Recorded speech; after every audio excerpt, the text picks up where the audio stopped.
Hello students, how are you? I think that you will be fine. जैसा कि आप लोग जानते हैं इसमें चैप्टर 1 आप लोगों का रन कर रहा है. In previous lecture I have already explained tools, agricultural implements like sickle,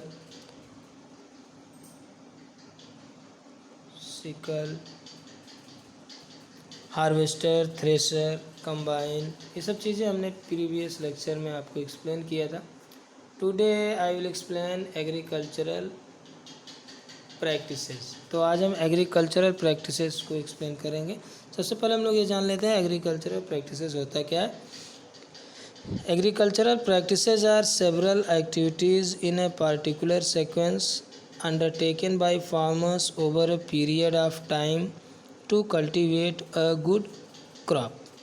तो एग्रीकल्चरल प्रैक्टिसेस जो फार्मर के द्वारा किए जाते हैं जो एक निश्चित समय के लिए होता है जिसमें वो गुड क्रॉप को प्राप्त करने के लिए विभिन्न टाइप के एग्रीकल्चरल प्रैक्टिसेस का यूज़ करते हैं.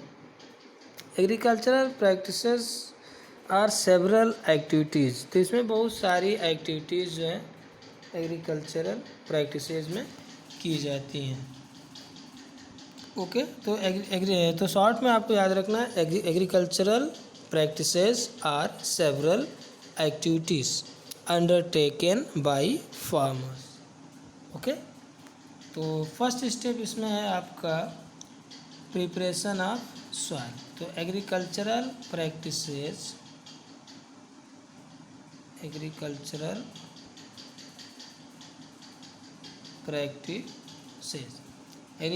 प्रैक्टिसेस में जो फर्स्ट स्टेप आपका आता है वो है प्रिपरेशन ऑफ सॉइल. तो फर्स्ट स्टेप इसका है preparation of soil.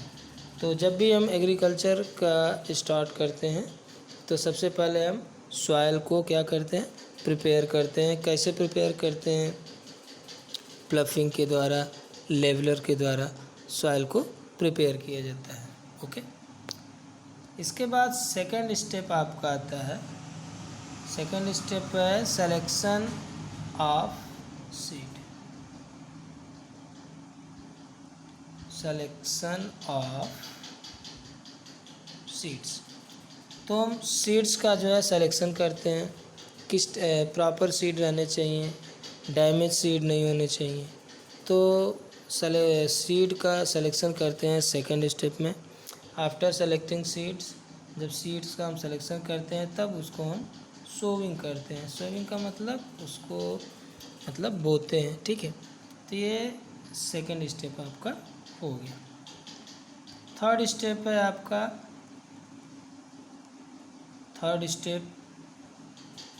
Irrigation. Third step irrigation है. इरिगेशन में आप लोग जानते हैं जैसे एक प्लांट्स क्या है, लिविंग थिंग्स है. प्लांट्स को ग्रो करने के लिए बहुत सारे रॉ मटेरियल्स की ज़रूरत पड़ती है जिसमें से वाटर. तो इरिगेशन का मतलब सिंचाई से होता है, खेतों को पानी देने से होता है. तो थर्ड स्टेप में आपका आता है इरिगेशन. इसके बाद फोर्थ स्टेप आपका है protection from seeds, weeds. Protection from weeds.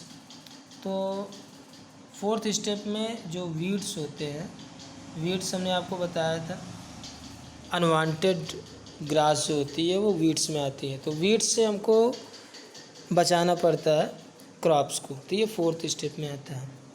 तो इसके बाद फिफ्थ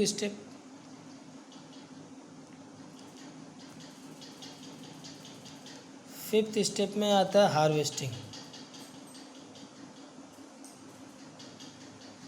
हार्वेस्टिंग का मतलब होता है जब क्रॉप तैयार हो जाती है तो उसको कटाई. हार्वेस्टिंग का मतलब होता है कटाई. तो क्रॉप को तैयार होने के बाद जब उसको काटते हैं तो उस प्रोसेस को हार्वेस्टिंग कहते हैं. तो ये फिफ्थ स्टेप हो गया हार्वेस्टिंग. इसके बाद सिक्स स्टेप आपका है स्टोरेज। अब चूँकि क्रॉप जब हार्वेस्टिंग कर लेते हैं, काट लेते हैं, काटने के बाद उसको कलेक्शन की जिम्मेदारी बहुत ही ज़्यादा होती है कि उसको ऐसी जगह पे स्टोर किया जाए जहाँ पे सीड जो है, जो भी ग्रेन है वो ख़राब ना हो। इसलिए सिक्स्थ स्टेप जो आपका होता है वो स्टोरेज होता है। ओके, तो यहाँ पे टोटल 6 स्टेप हैं। एग्रीकल्चरल प्रैक्टिसेस में टोटल 6 स्टेप हमने आपको बताया है। ओके, अब जैसे हमने अब आपको फर्स्ट स्टेप में हम फिर से आते हैं। फर्स्ट स्टेप आपका क्या था? Preparation of soil. तो फर्स्ट स्टेप आपका था प्रिपरेशन ऑफ सॉइल। सॉइल को इसमें क्या करते हैं? प्रिपेयर करते हैं। कैसे प्रिपेयर करते हैं? उसके लिए दो चीज़ें हैं। फर्स्ट आपका है ploughing and levelling.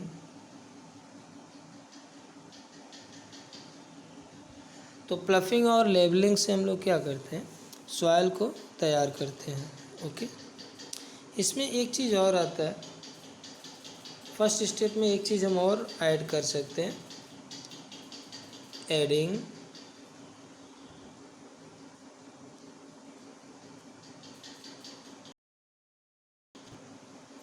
Adding manure and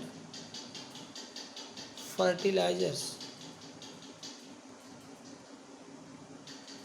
जैसा कि सभी लोग जानते हैं, प्लांट्स को ग्रो करने के लिए न्यूट्रिएंट की ज़रूरत पड़ती है, और इस न्यूट्रिएंट्स को हम लोग कैसे प्रोवाइड करते हैं? मैन्योर और फर्टिलाइजर्स के द्वारा। मैन्योर का मतलब खाद होता है। ओके, तो मैन्योर और फर्टिलाइज़र का यूज़ करके हम जो प्लांट्स को न्यूट्रिएंट्स दे सकते हैं। ओके, इसके बाद हम आते हैं प्रिपरेशन ऑफ सॉइल। जैसा कि हमने आपको बताया, preparation of soil. Preparation of soil में जैसे प्लफिंग होता है, लेबलिंग होता है, मैन्योरिंग होता है, ये सब चीज़ें हमने आपको एक्सप्लेन किया। प्लफिंग में क्या होता है?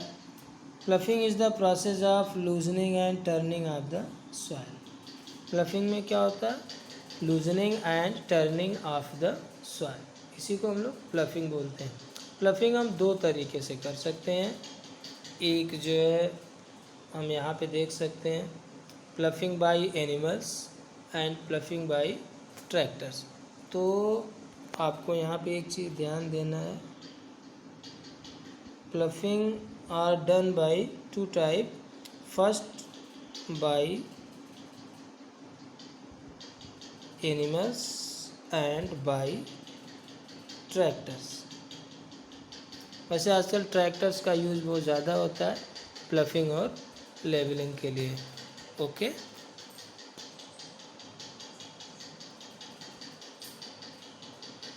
Loosening of soil is important because, अच्छा हम ये प्लफिंग क्यों करते हैं, उसका रीज़न क्या है? Loose soil particles have more air space that have the root of crops to breathe better. तो प्लफिंग इसीलिए किया जाता है जिससे मिट्टी जब लूज़ हो जाती है, सॉइल लूज़ हो जाती है, तो उसमें जो प्लांट्स के जो रूट्स होते हैं उसको ईजिली जो है एयर मिलता है।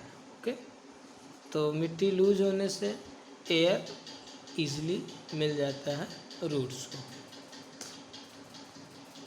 Loose soil particles hold more water for a longer duration. और लूज सॉइल का क्या फ़ायदा है? यहाँ पे हम आपको लूज सॉइल, इसके क्या फ़ायदे हैं वो हम आपको बता रहे हैं। फर्स्ट हमने आपको बताया लूज सॉइल रहने से जो रूट्स होते हैं उसको एयर इनफ मात्रा में मिल जाता है। सेकेंड थिंग, लूज सॉइल रहने से क्या है, वाटर ज़्यादा होल्ड करता है। लूज सॉइल रहेगा तो वाटर होल्ड करने की कैपेसिटी जो होती है वो बढ़ जाती है, वाटर होल्ड करने की। ओके, जिससे रूट्स जो है ज़्यादा से ज़्यादा मात्रा में वाटर को एब्जॉर्ब कर सकता है। ओके, और तीसरा फ़ायदा क्या है लूज सॉइल का? लूज सॉइल का तीसरा फ़ायदा है कि ये जो रूट होते हैं काफ़ी गहराई तक अंदर जा सकते हैं। रूट्स काफ़ी गहराई तक जो है वो जा सकते हैं अगर मिट्टी लूज़ रहेगी तो। फिर अगला फ़ायदा क्या है, loose soil mixes with manure and fertiliser more easily. तो लूज सॉयल अगर रहता है तो लूज सॉयल से क्या होता है, जो हम मैन्योर यूज़ करते हैं, मैन्योर का मतलब खाद, जो भी मैन्योर फर्टिलाइज़र यूज़ करते हैं वो जो है ईज़िली सॉइल से मिक्स हो जाती है। ओके, तो लूज सॉइल का ये फ़ायदा है।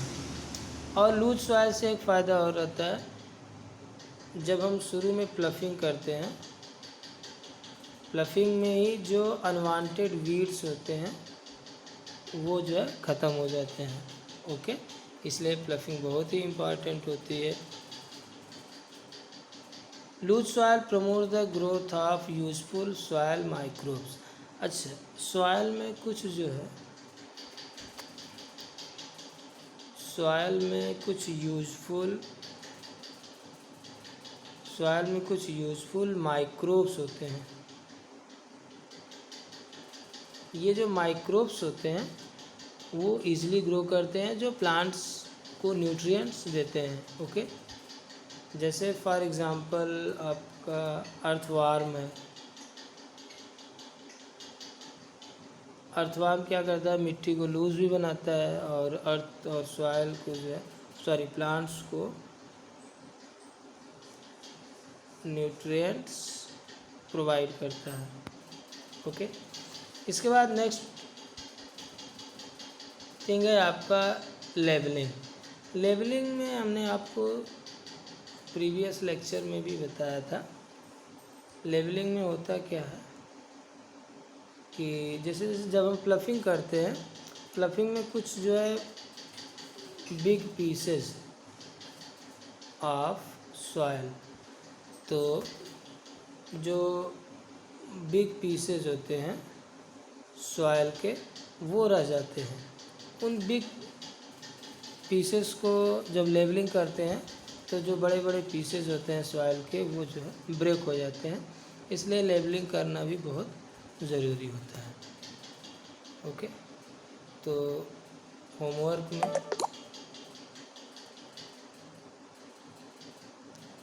में आप इसको रीड कर लेना। Okay, thank you.